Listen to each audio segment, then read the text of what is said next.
안녕하세요. 그림을 쓰는 언니 박찬주입니다. 오늘은 눈이 오는 풍경 그림을 그리고 있었는데요.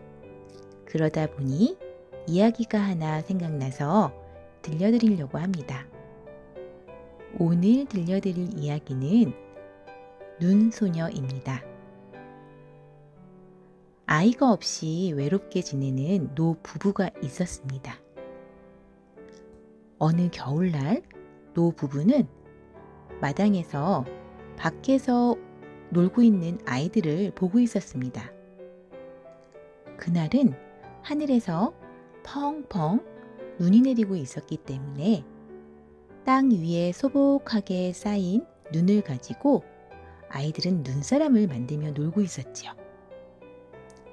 아이들이 재미나게 눈사람을 만드는 모습을 보고 할아버지가 할머니에게 이렇게 말했습니다. 할멈, 아이들이 노는 것을 보니 우리도 저렇게 눈사람을 만들면서 놀면 어떻겠소? 할아버지 눈사람, 할머니 눈사람 이렇게 만들어서 우리도 저렇게 세워놓도록 할까요? 할머니는 아, 그래요. 좋은 생각이에요. 하지만 뭐하러 할머니, 할아버지 눈사람을 만들어요? 우리 아이도 없는데 예쁜 딸아이 눈사람을 한번 만들어 볼까요? 그래서 두 사람은 예쁜 눈사람 딸을 만들어 보기 시작했어요. 검은 눈도 만들어 놓고 오똑한 코도 만들고 예쁜 입도 만들고 와, 정말 예쁜 눈사람이 완성되었어요. 그런데 이게 무슨 일이에요? 눈사람이 눈을 깜빡깜빡이더니 정말로 살아난 거예요. 눈사람은 터벅터벅 할머니네 집으로 들어갔어요. 할머니와 할아버지는 그날부터 눈소녀와 함께 살게 되었지요. 눈소녀가 집에 온 뒤로 할아버지 할머니네 집에서는 웃음소리가 끊이지 않았어요. 눈소녀는 이른 아침 일찍 일어나서 눈도 쓸고 집안도 청소하고 맛있는 밥도 지어서 할머니 할아버지에게 대접하고 그리고 재미난 이야기도 들려주면서 아주 즐겁게 지냈답니다. 하지만 하루 이틀 겨울이 지나 드디어 따뜻한 봄이 왔어요. 다른 아이들은 봄이 왔다고 좋아했지만 눈소녀는 그렇지 않았어요.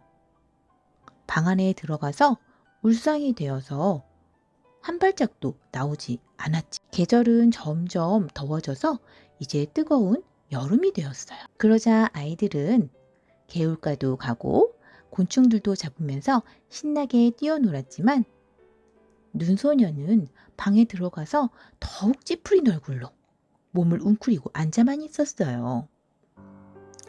그 모습을 본 할아버지와 할머니는 매일 걱정이 커져갔지요.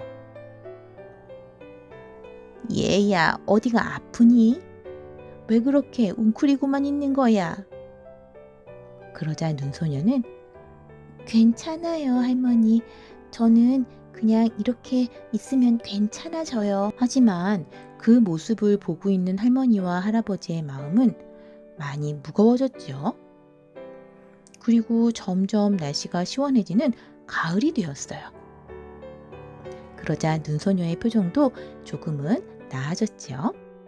낙엽을 쓸고 있는 눈소녀의 모습을 본 아이들은 눈소녀에게 다가와서 말을 걸었어요. 안녕, 눈소녀. 정말 오래간만이다. 눈소녀도 아이들에게 대답했어요. 안녕, 얘들아. 만나서 반가워.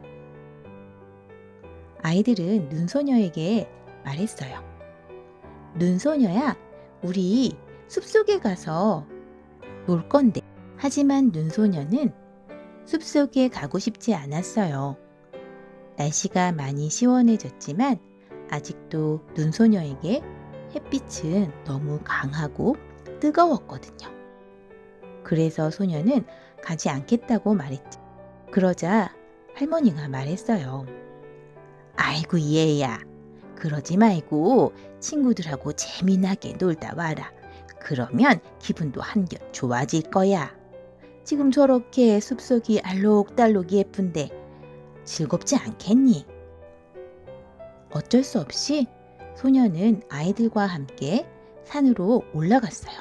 아이들은 숲속 여기저기를 뛰어다니면서 낙엽놀이도 하고 꽃도 따고, 하지만 소녀는 개울물이 흐르는 그늘진 곳에 혼자 앉아서 놀 뿐이었어요. 오후가 되자 아이들은 낙엽을 모아서 모닥불을 만들었어요. 그리고 그 모닥불 위를 건너뛰는 놀이를 하며 놀았지요. 눈소녀는 그 모닥불 위를 건너뛰고 싶지 않았어요. 하지만 아이들은 눈소녀를 불렀어요. 눈소녀야, 너도 한번 건너뛰어봐. 그래, 너도 건너뛰어봐. 무척 재밌어. 눈소녀는 그곳을 건너뛰고 싶지 않았지만 계속 보채고 조르는 아이들 때문에 어쩔 수 없이 모닥불 위를 건너뛰게 되었어요. 하지만 모닥불 위를 건너뛴 눈소녀는 발, 허벅지, 몸, 머리 순서로 점점 사라져서 아예 보이지 않게 되었죠. 이렇게 사라져버린 눈소녀 때문에 할머니와 할아버지는 그날 일을 후회하면서 매일매일 눈물로 하루를 보냈답니다. 날씨는 점점 추워져서 추운 겨울이 되었고, 어느 겨울날 하늘에서 펄펄 눈이 내리기 시작했어요. 할머니와 할아버지는 마당에 나와서 내리는 눈을 보며 이미 사라진 눈소녀를 생각하며 눈물을 흘렸죠. 그때 할머니, 할아버지 깜짝 놀라 고개를 들어보았어요. 그러자 눈소녀가 예전 모습 그대로 마당에 서 있는 게 아니겠어요? 할머니, 할아버지, 제가 많이 그리웠지요? 저랑 같이 하늘나라로 가요. 저는 지금까지 하늘나라에서 행복하게 잘 지내고 있었거든요. 이렇게 해서 할머니, 할아버지는 눈소녀와 함께 하늘나라로 올라가서 지금까지도 행복하게 지내고 있다고 해요. 여러분, 이 이야기 어떠세요? 저는 이 이야기에 나오는 모든 사람들이 눈소녀를 불행하게 하려고 그러지는 않았다고 생각해요. 눈소녀는 자신이 어떻게 해야 행복하게 오래오래 잘 살 수 있는지 알고 있었지만 주변 사람들의 권유를 뿌리치기에는 그들의 의도가 너무 나쁘지 않았거든요. 그래서 그 말을 따르는 바람에 결국 하늘나라로 먼저 가게 되었죠. 그리고 할머니, 할아버지도 결국은 하늘나라에 간 걸로 슬프게 끝나는 것 같지만 그래도 이 이야기에서 주는 교훈이 있다고 저는 생각을 해요. 그것은 사람이 살아가는 방식, 행복한 방식은 모두 다르다는 거예요. 저도 조금 남들과는 다른 방식으로 사는 것이 더 좋고 더 행복하고 더 즐거운 경우가 있는데요. 가끔 이렇게 남다른 모습을 보고 좀 불안해하고 걱정하는 분들이 계세요. 또 때로는 저도 좀 다르게 사는 모습을 보았을 때 많이 걱정스럽기도 한데요. 주로 엄마인 저는 저 자신은 남들과 다르게 살고 있지만 제 아이가 남들과 다를 때 걱정이 많이 앞서는 편입니다. 그래서 이 이야기가 더 와닿았던 것 같아요. 여러분은 어떠신가요? 그래도 다르게 사는 부분에 대해서 함부로 조언하거나 그래서는 안 될 것 같아요.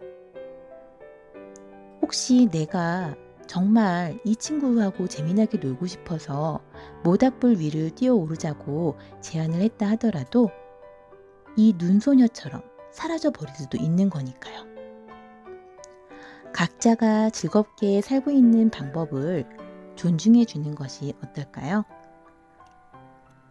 이야기 재미있으셨나요? 다음에는 더 재미난 이야기로 작업 영상 올리도록 하겠습니다. 모두 편안한 밤 되세요.